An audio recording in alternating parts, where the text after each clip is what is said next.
من آخر یه روز اینو با دستای خودم خفش میکنم. من آخر یه روز با دست خودم خفش میکنم. مادر من چی؟ آقا تو صبح تا شب میکشی این خیالت نیست دهن ما صاف شد.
میگه میبینی چه حرفایی به من میزنه سرسو تکون بده.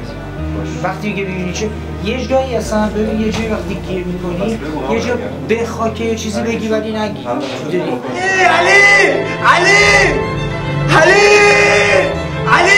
علی کمک کن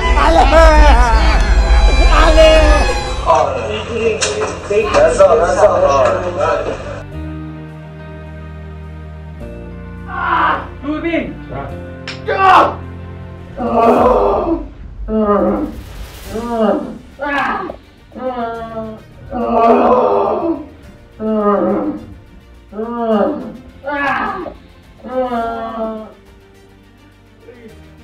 صدا